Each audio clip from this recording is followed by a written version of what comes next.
नमस्कार. वैभवी ढिवरे, अखिल भारतीय विद्यार्थी परिषद देवगिरी प्रदेश मंत्री. या ठिकाणी आपण बघतोय की अखिल भारतीय विद्यार्थी परिषदेचं 17वे राष्ट्रीय अधिवेशन हे 22 ते 24 नोव्हेंबर या दरम्यान गोरखपूर येथे संपन्न झालं. तर या अधिवेशनात एकंदरीत विद्यार्थी परिषदेने पारित केलेले प्रस्ताव आणि यामध्ये या प्रस्तावांच्या माध्यमातून विद्यार्थी परिषद जे येणाऱ्या काळात काम करणार आहे याबद्दलच्या प्रस्तावांची मांडणी या पत्रकार परिषदेमध्ये करण्यात आली. यामध्ये तर आपण बघतोय की मागच्या 2 वर्षापासून जो मणिपूरमध्ये हिंसाचार चाललाय त्या हिंसाचाराच्या विषयामध्ये एक प्रस्ताव विद्यार्थी परिषदेने पारित केलाय आणि या प्रस्तावाच्या माध्यमातून यामध्ये या मणिपूर भागामध्ये क्षेत्रामध्ये सरकारने शांतता प्रस्थापित करावी असा हा प्रस्ताव विद्यार्थी परिषदेने मांडलाय. त्यानंतर शैक्षणिक संस्थांनो की गिरती गुणवत्ता चिंताजनक म्हणजेच की आपण बघतोय की मराठवाड्यातही ही सद्यस्थिती आहे आणि अखिल भारतीय स्तरावरही ही सद्यस्थिती आहे की जे शैक्षणिक संस्थानांचं जे आपण बघतोय की त्यामध्ये गुणवत्ता आहे व त्यामध्ये नॅक ग्रेडिंग असेल किंवा NIRF ग्रेडिंग असेल तर ह्या कुठेतरी ढासळताना आपल्याला दिसून येत आहे. यासाठी शैक्षणिक संस्थानांनी आणि सरकारने प्रयत्न करणं आवश्यक आहे असं विद्यार्थी परिषदेचं म्हणणं आहे. त्यानंतर अनुचित शुल्क वृद्धीपर हो नियंत्रण म्हणजे आपण बघतोय की अनेक शैक्षणिक संस्थानांमध्ये मग IIT असेल किंवा IIIT असेल या अनेक संस्थानांमध्ये किंवा MBBS चे कॉलेजेस असतील इंजिनिअरिंगचे कॉलेजेस असतील यामध्ये कुठेतरी फीज ही वाढताना खूप वेगळ्या उंचीवर वाढताना आपल्याला दिसून येते. तर या ठिकाणी कुठेतरी शेतकऱ्याच्या मुलाने खेड्यातल्या मुलाने ऍडमिशन घ्यावं असं विद्यार्थी परिषदेचं मत आहे जेणेकरून येणाऱ्या काळामध्ये भारताला जे आपण विकसित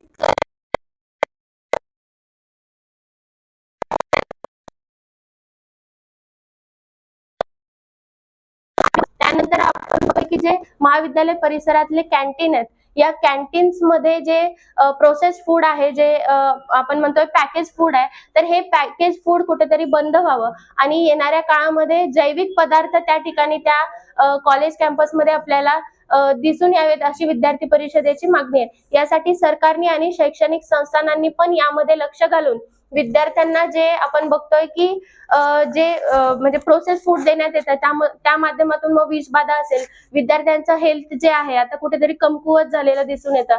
तर असं करून न चालण्यामुळे आपल्याला कुठेतरी यामध्ये जैविक पदार्थ होममेड फूड किंवा त्या ठिकाणी बनवलेलं फूड हे कॉलेज कॅम्पसेसने दिलं पाहिजे असं विद्यार्थी परिषदेने म्हणणं आहे.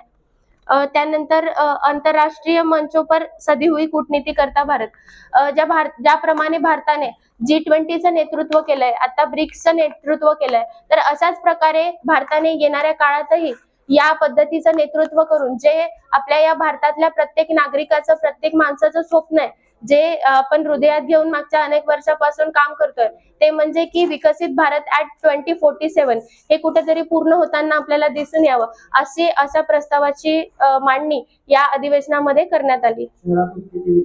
या शहरात पूर्ण मराठवाड्यातून यामध्ये 24 विद्यार्थी हे या अधिवेशनासाठी गेले होते.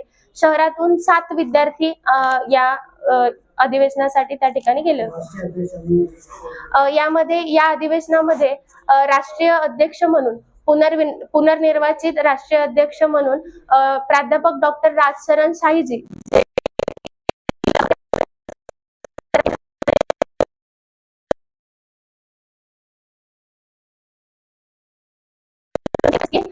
डॉक्टर वीरेंद्र सिंह सोलंकी ज्यांचं MBBS आता नुकतंच पूर्ण झालंय ते नीट UGचे विद्यार्थी आहेत आणि इंदोर महानगरातून ते विद्यार्थी परिषदेच्या कामात आहेत. या माध्यमातून मी विद्यार्थ्यांना आवाहन करेल की मराठवाड्याची जी सद्यस्थिती आहे की ज्यामध्ये आपण बघतोय की महाविद्यालय कॅम्पस हे सुने पडलेत विद्यार्थी कुठेतरी ऍडमिशन घेऊन फक्त परीक्षेलाच आपल्याला महाविद्यालयांमध्ये येताना दिसून येत आहे तर याच्याने आपली जी स्व आहे आपली जी पर्सनॅलिटी डेव्हलपमेंट आहे ती कुठेतरी खुंटताना आपल्याला दिसून येईल. याचा फायदा कुठेही भारताला होणार नाही किंवा कुठेही आपल्या क्षेत्राला होणार नाही.